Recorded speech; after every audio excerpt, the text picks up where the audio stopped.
Well, hello everyone, I'm John McLeroy and I'm one of your hosts for the Florida Aviation Network, and I'm very happy to be here with you this afternoon. We are broadcasting live and in the clear from the Aerospace Discovery at the Florida Air Museum here at the Sun and Fun campus, the complex here in Lakeland, Florida, for the 44th annual Sun and Fun fly-in and exposition. So if you're anywhere near this area, you need to get on down here. It is an absolutely gorgeous day in Central Florida.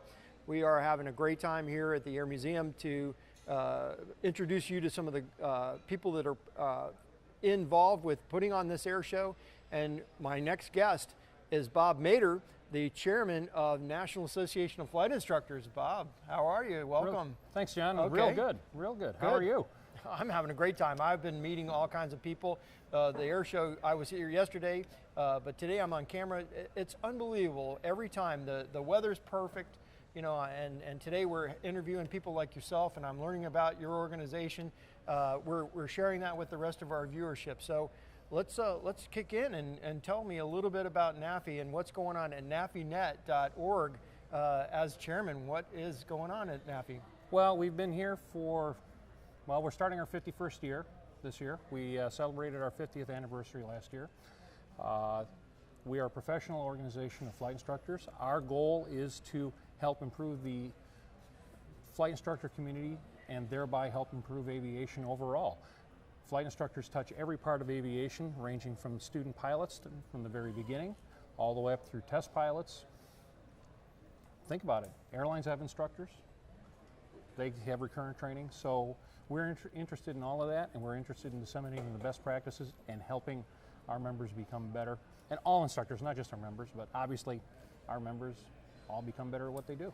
Well, Bob, you and I haven't spent much time together, but we're going to have a good little bit of time to get to know each other and get to know what you're up to. And, you know, I'm a flight instructor too, and training is near and dear to my heart. You know, I'm a training guy, and so you've got to know that what we're going to talk about together and try to put out there, we're going to work on that and get that message out there. So, you know, let's get down to what's really some of the topics. What's the hot button item this time around with NAFI? What is 2018 moving forward? What is the number one item?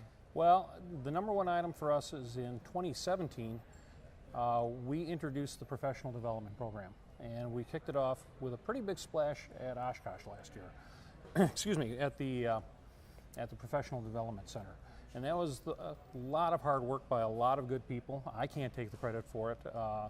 Belongs to people like Rick Todd, John Niehaus, Loretta Godby, and a whole bunch of volunteers that way too many to name, where we've started putting together at Oshkosh we put on 26 forums last year. They were live, they're available on Fast Team TV.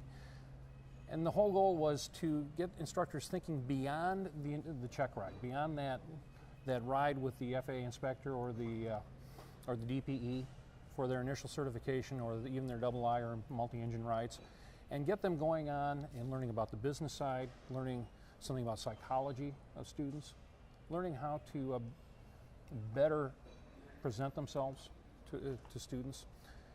And that was the kickoff into the professional development program where we're going to expand on all these topics. Well, I love that, because you can be a professional flight instructor, and you know you have done a lot of work in that regard, and so have I. You know, you mentioned the airlines.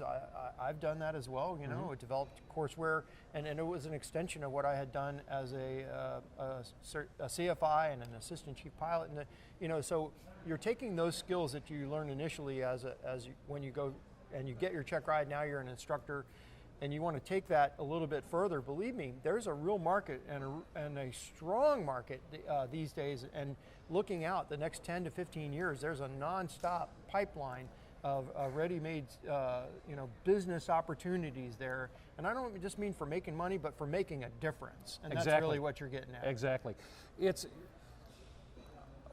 I became a flight instructor relatively late. I was 38 years old when I got my CFI. And I didn't realize what I didn't know then, what I've learned since. And so what we want to do is help all flight instructors, and not just the new ones. It sounds like I'm talking about just new instructors, but No, all we all instructors. need it. We all need it, and raise the bar, and help them shortcut or get to a higher level quicker. The things that I know now as an instructor that I've learned from my peers, my mentors, we'd like to get that through the process that much faster. And we believe that by doing that, we will help improve aviation at all levels, not just general aviation, but all the way up through presenting. If somebody wants to use being a CFI as a career path to, say, the airlines or corporate, they can present themselves to their potential employers as being that much more prepared, that much more ready to be a captain. You know, I get it. When you're a professional trying to break out and get into the airlines, you know, looking at flight instruction as a way to get that flight time checkbox checked is just the way you got to go about it. You know, it's one of the fastest ways to go about it. Mm-hmm. And some people are really not interested in going that route. But I think that's a mistake. I mean, you and I both are sort of talking about taking a second hard look at it and saying, no, don't be so fast to dismiss the professionalism that comes along with the responsibility of training to a standard, training to a professional level, and that's what that development program is talking about, isn't it? It's, exactly. You know, taking that standardization of, and I like what you said. It's shortcuts. It really is. It's like what it took a little while for me to learn that if I just said it this way, or I just presented, you know, I created a more fun environment. Golly, you know, if you're not having any fun in flying airplanes, something's wrong. That's right. But then you've elevated safety, you know, and all those things those are the buzzwords, but it is in fact a thing that really did happen, right? I mean, how am I doing? You're exactly right. You're exactly right. And the other issue is that organizations such our friends at ALPA, EAA are doing a tremendous job in bringing new pilots in, and the universities. And that's not really the issue. The real issue is retention, especially, ALPA has been talking about it a lot. We lose pilots, they come in, they get frustrated, and they go away. Well, there were several bullet points, but number 4 on the list was flight instructors. And we take that one very, very seriously. We want to improve that. We want to help flight instructors not chase people away. As you said, we're the mayor of the community. We're the pointy end of the spear, mayor of the community. I like that. I'm going to steal that one. Yeah, you bet. But it really comes down to that if we don't encourage people and challenge them and have them have fun, then there's an issue. You said it best. If you're not having fun flying, something isn't there. Yeah, that's right. And there's nothing contrary to between being a professional and having fun. As a matter of fact, being more professional makes it even more fun if you do it right. Well, you know, the professional development, that sounds like a big buzzword, but it really is much simpler than that. Yes. Yeah. So to that point, you guys have developed a professional development center, and that's at Oshkosh, right? That's at Oshkosh. So that's a big push, and that's what's happening this summer coming up. What's happening today professional development-wise here at Sun and Fun? Anything? What should we look out on the flight line? Well, for us, we did not exhibit here this year.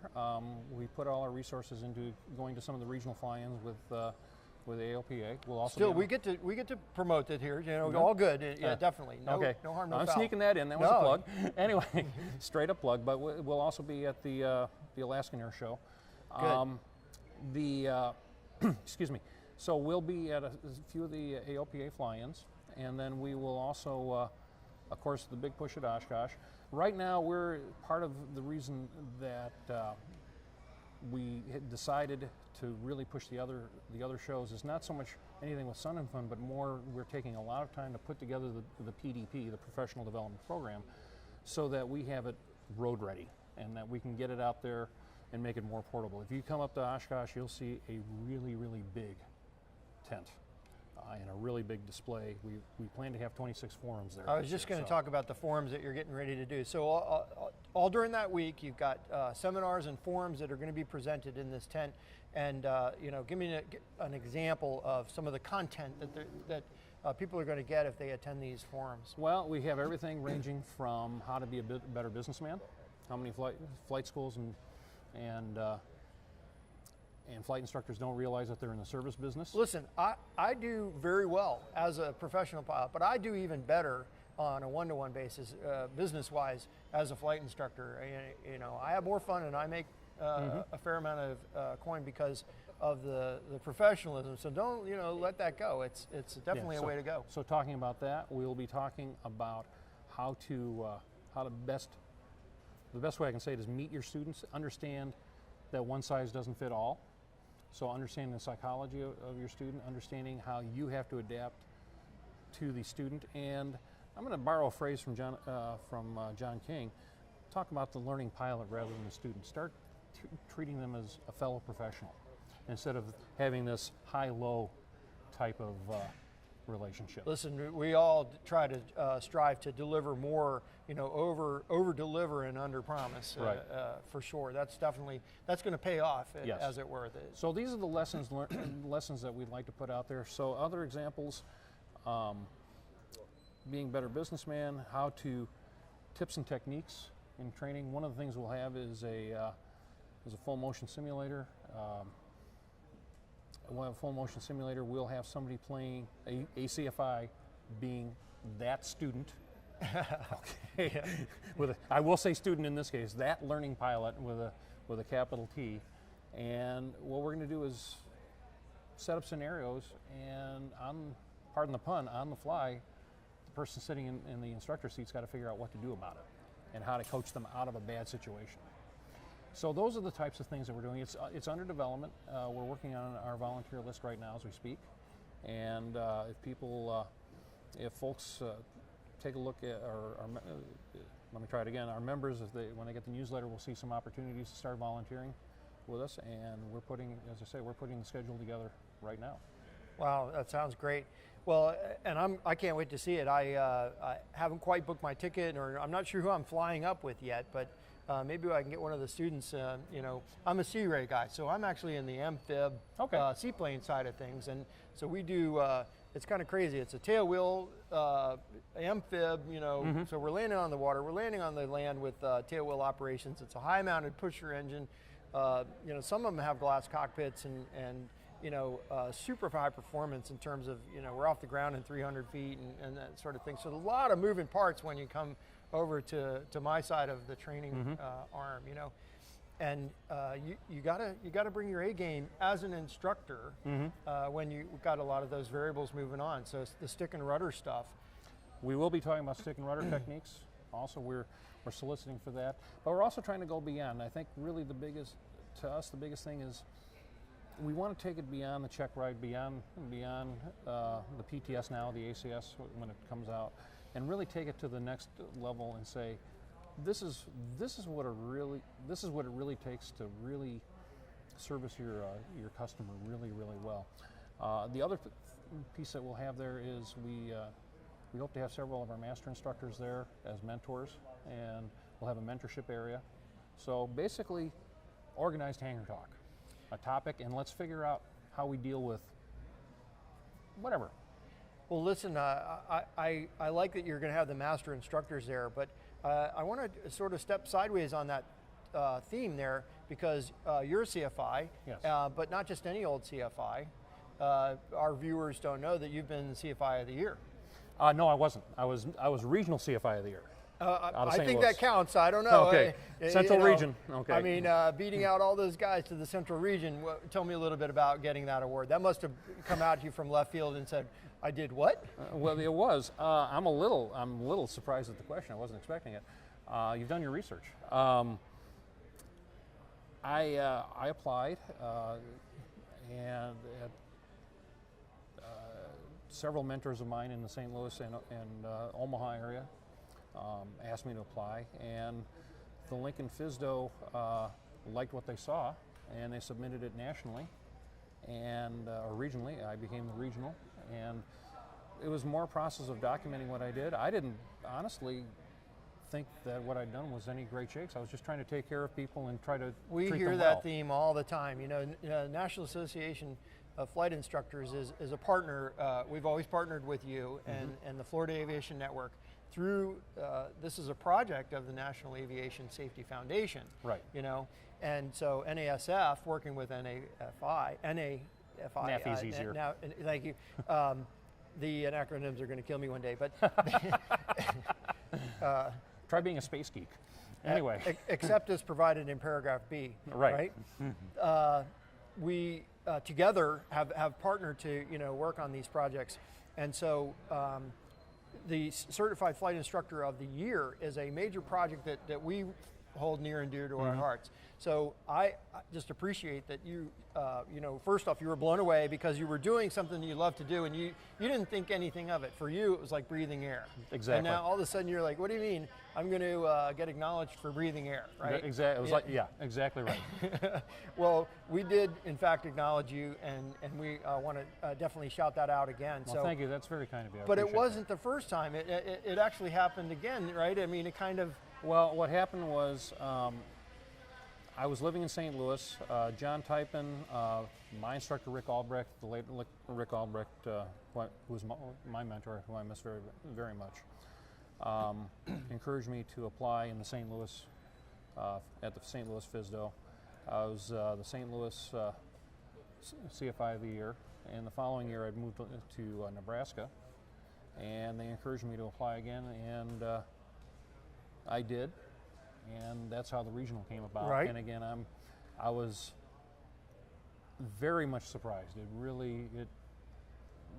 I still look at it, and I'm not one of these people who likes to brag about it, so it's a little hard for me to talk about. But no, I actually have a method for the reason I'm going down this road, and I guess I'll go there now. Is I'm telling you, it just ties into what you just said before. Is that as instructors, it's not just about teaching and getting that checkbox of how many hours it is.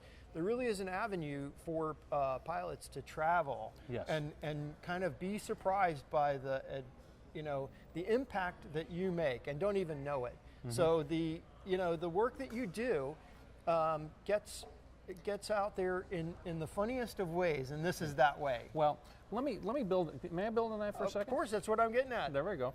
One of the things that we talk about in the Professional Development Center, and one of the things that you will see in everything that we talk about in my commentaries in the magazine, is we don't really realize, we forget where we've been. It's just part of life. Yep. And we look back over our shoulders and go, how did I start? How did I get here? And kind of like Frank Capra's It's a Wonderful Life, you look up and say, well, how many lives have I touched in so many different ways? And it's amazing. I look at the instructors I've had, the students I've had that have taught me things, whether they intended to or not. It's the mentors I've had and the people I've had the opportunity to touch, and it's really rather humbling, and it's very amazing. So thank you, Erling Hoffman. He was my primary instructor. Thank you, brother. I hope you're out there watching today. And to my good friend Andy Gass, the answer to the free valence molecular weight of the free valence electron in the aluminum wing spar of a Cessna is actually 42. I'm here to tell you. So, as an instructor, you kind of go all over the map with who you meet, what you learn, how that goes, and the difference that you make. So, and life of the universe, 42 is the answer, right? There you go. There's one more other thing that I'm going to throw you sideways on. You're a railroad guy. Yes, I work for one of the major carriers. I love that, and I think that we can all sort of hybrid cross over to some of the things that are safety related over there that are safety related over here too. So you're going to be able to bring some of that to the table. Absolutely. Huh? I have to keep a pretty strong firewall between the two activities, but I will say that my company is very, very proud of its safety record, and as a flight instructor, I look at those examples and bring those over to aviation and point out that everybody needs to go home safely. Everybody needs to come home at least as good, hopefully better than when you came to work that day. And always take I won't say necessarily the conservative approach. I think that may be the wrong I like way to say use it. the word professional. Professional, exactly. Take the professional approach. Right. What would a pro do? How are you going to keep it smooth? Right. The guy in the back doesn't want to have any white caps in his coffee unnecessarily, and they want to go away with a positive experience. Exactly. What I tell my commercial students is, all I want to see is the picture change in front of me. I don't want to feel the airplane move. Just make the horizon change. Well put. That's what I want to see, and that's really Really, and then I want to know that when we go up and take off, that I'm coming back in the same way I took off. Well, when you're on the board of directors for NAFI and your team is with you, as you go through 2018, those guys are supporting you, and you can actually check that out. What's the best way to connect with NAFI? Best way is on our website. It's www. Yeah, we all know that. 9 syllables. I can save you for the rest of your life. Right. It's NAFInet.org, all one word, NAFINET.org. That's the best way to find us. We've got a great website. You become a member. We've got a lot of good benefits through our sponsors, who we really appreciate. A shout out. I'm not going to name all the sponsors here, but you can go onto the website without the W's and take a look. That's all in there, and certainly learn a little bit more about Absolutely. Bob Meder, the chairman of the board of directors there at NAFInet.org. And so let's call it at that, right? Is there anything we've missed? I mean, I feel like we've touched on the heartstrings of your organization. Is that correct? pretty much. I would like to add one more thing. Is every third Wednesday of each month we have Mentor Live. So look at that. Certainly. And that counts. Well, tell me more about that. Well, we interview people. We make sure that it's available for Wings credit. It's a nationwide webinar. Look up. It's on our. It's on the front. You don't have to be a member. It's on the front side of our website. Go in there, take a look, see when the next webcast is. The upcoming one is 8 o'clock Eastern, 7 Central. What was the last topic? Were you on there? No, I was not. So give me an example of a show. What's that all about? Well, we had. Boy, I feel like Dick Van Dyke being X-rayed. No, it's okay. So you know the credits roll. You're listening to the webcast or watching it on the internet, right. And then it opens up and. How do we go? Okay, so we go in. We talk a bit about the mechanics of getting the Wings credit. I love that. And then we have various people come on. Paul Prediker was on recently talking about aviation safety and risk management. We've had a variety of people come on. We've had Tom Turner's coming from the American Banana Society is coming on. Love that. This week on Wednesday night, and I forget what his topic is, to be honest with you. I'm not going to lie, but I am the host, so it won't be boring. I need to do my research, and I love Tom's presentations. So, and he's on our board of directors, and so we're really looking forward to have him come on and talk to his fellow instructors. Okay, great. So that's an example. So it's a deep dive. Each of your guests sort of has a specialty. Yes. And it's a little bit of a deep dive into something that's near and dear to their hearts as instructors. A few months ago, we had a gentleman named John Ladley come on talk about organized war stories, all with a lesson behind them. Wow. Because he's a Stearman owner, and he's got a lot of great stories. Throw one out. What was the one that you went, wow? I think the one that he tossed out was where I was in the front pit of his Stearman. We were at Creve Coeur Airport. We're coming over, and I'm terrified of wrecking his museum piece aircraft.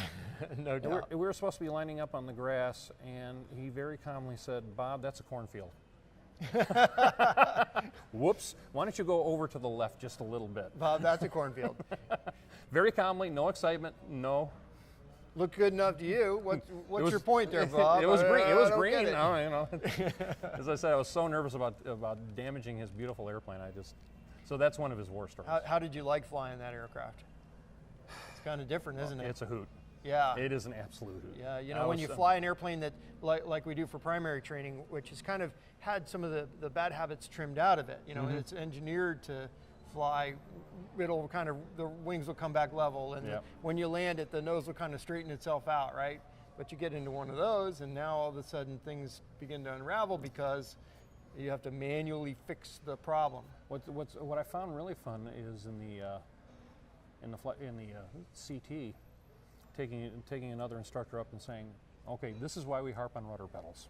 Sure enough, because that plane short coupled. Yeah, very short coupled. Yes, but it's a fun airplane to fly.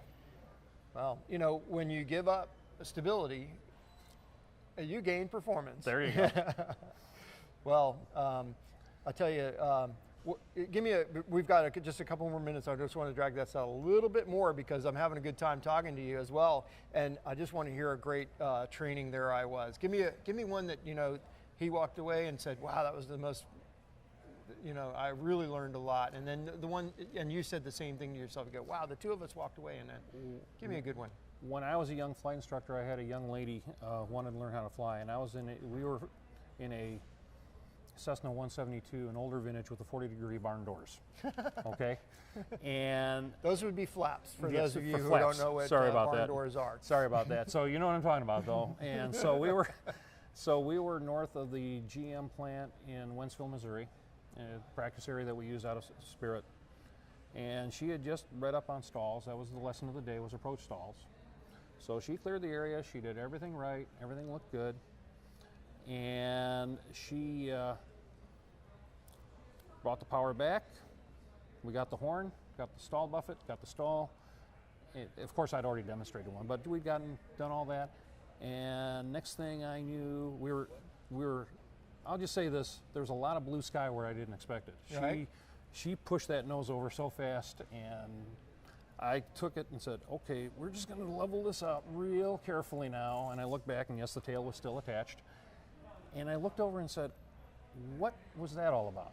She says, "I don't know." I said, "Well, tell me why we went that hard over." And she goes, "Well, the Cessna book said push the stick forward, push the yoke forward briskly." Oh yeah, yeah. Yeah. Back over. Yeah. Wow. That was a lesson learned about making sure everything is very, very clear before the lesson starts. Wow, that's a great story. And we just have one more minute left, and it's those kind of moments as an instructor where you realize your words have real meaning. Yes. To what's happening there. Now, did you have the courage to do the second one and redo it? Oftentimes, the hardest thing to say is, "Okay, let's try that again." Yeah, you bet. I always take it from Tony Levere, who was the test pilot for the P-38. After he learned out what mock tuck was, he goes, "That was weird. Let's see if I can do that again." Yeah. I don't know. That's amazing. So we got a few seconds left, but just real quick, I just have to share one more. Young lady I soloed, she did her 3. Everything looked really good. And she landed, came up and gave me a big hug, and she said, "It's true, it's true. You really do watch." I said, "Well, it's my responsibility." She said, "No, I could see your cowboy hat all the way around the pattern." So that's why I wear a cowboy hat when people ask me about it. I can't touch that. That's a great place to end our talk together. Hey, Bob, what a great time with you. Thank you so much for being with us. All right, appreciate it. Put her there. All right, everybody.